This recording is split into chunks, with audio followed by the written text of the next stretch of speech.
be able to share this TCNJ talk with you. So when I was first offered the opportunity to do a TCNJ talk and I learned about what the theme was, a lot of stories came to mind as personifying that theme, but there was one story that really, I thought, illustrated what it means to make the impossible possible, and I'm honored to be able to share it with you today. But in order for me to do that properly, we do need to time travel. So I ask that you please close your eyes, take a breath, let it out, and open your eyes again.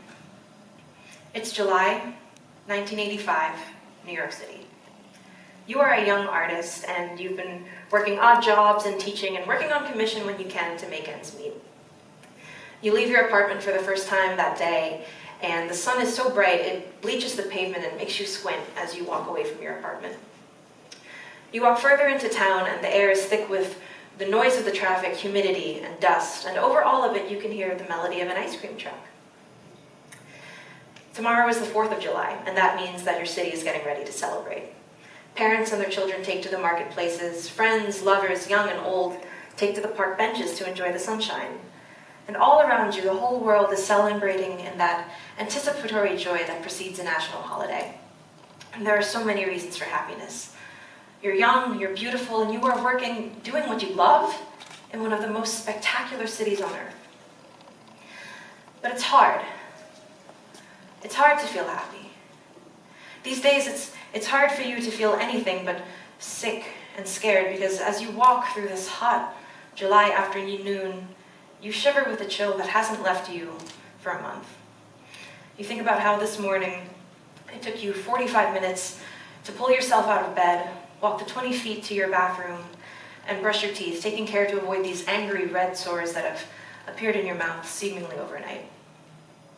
This walk to your destination, it's short, not more than 5 blocks, but it's trying you, and you're getting out of breath, and everything, your lungs, your bones, everything hurts. You finally get to your destination, and you walk inside, and the receptionist takes your information without meeting your eyes, and she instructs you to wait over there. And you do, you wait.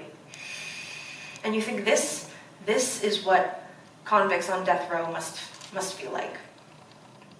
But what then was your crime? The doctor, the same one you saw 6 weeks ago, she calls you back, and you follow her into a private room. You hoist yourself onto the examination table, listen to the paper crunch underneath you, and you watch as she dons the rubber gloves, the mask that ends just below her eyes, and the plastic gown that covers her from shoulder to knee. She asks you the same questions. She listens to your lungs with a disposable stethoscope and looks at the sores in your mouth. And finally, she takes a seat across from you, and she holds a file with your name on it, and the way she looks at you tells you everything you need to know.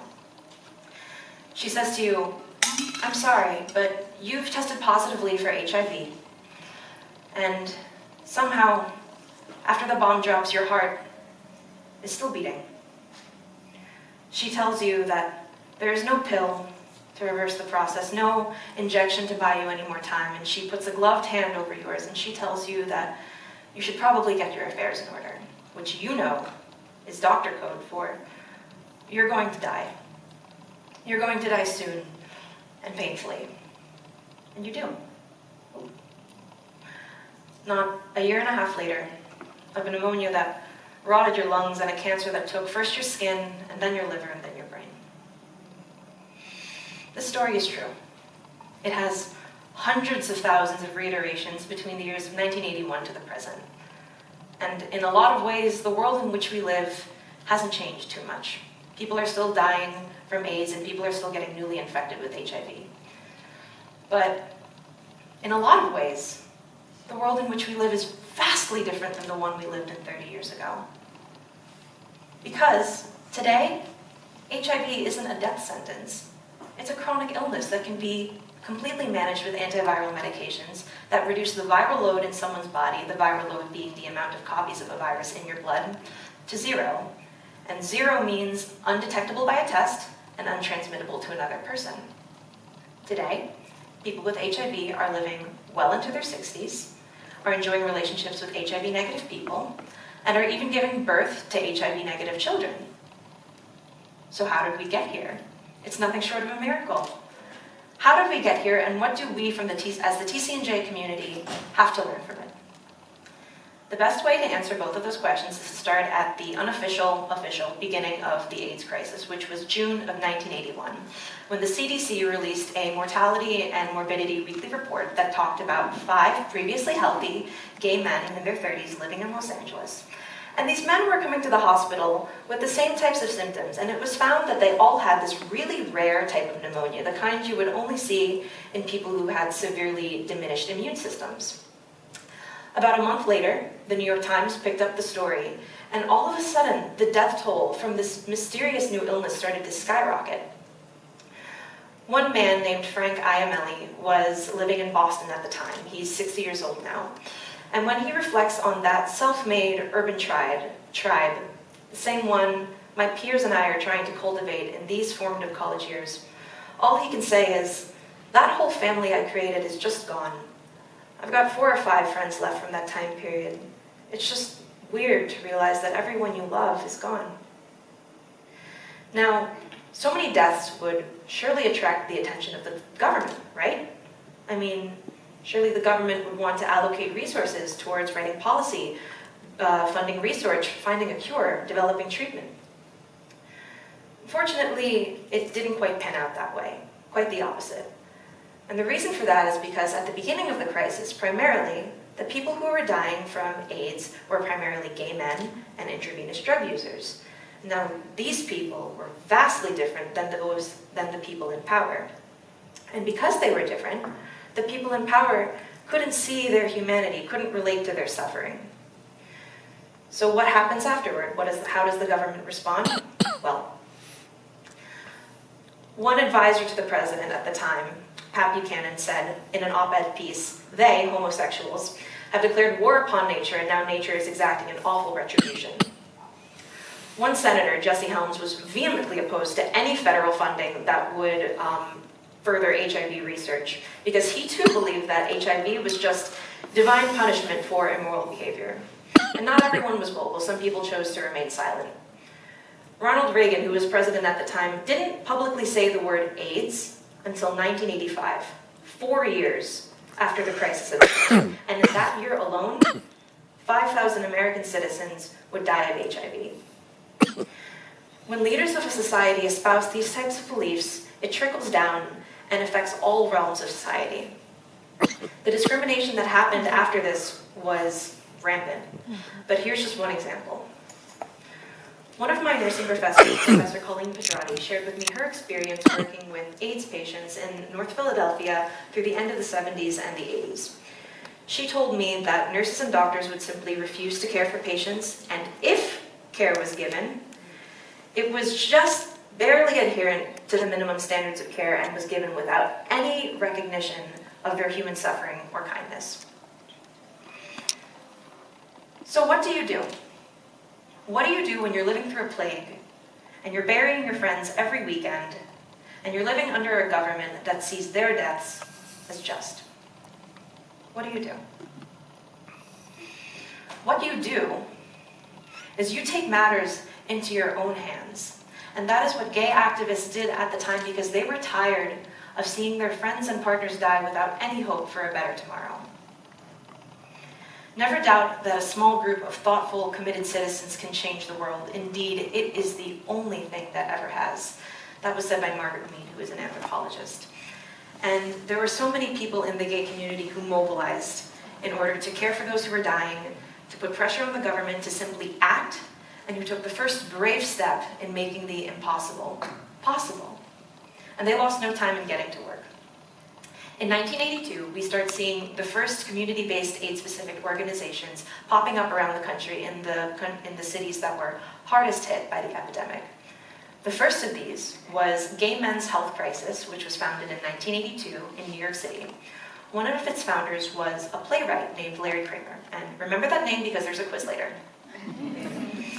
One of the first things that GMHC did was to install the first ever AIDS hotline, and it receives over 100 calls in the first night. They provided support to the people in their community who were dying, who were alone and could no longer take care of themselves, and they aligned themselves with well-known companies like Ringling Brothers Barnum and Bailey Circus, hard to say if you're nervous, and Sotheby's, not only to raise funds, but also to portray AIDS in a non-threatening light. And this was good, honest work in a community that sorely needed it, but it just wasn't enough.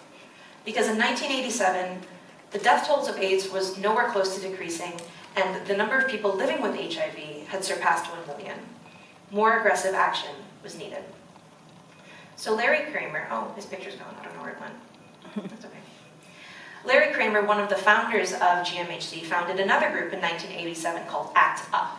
ACT UP stood for AIDS Coalition to Unleash Power. Their motto, you can see there, is silence equals death.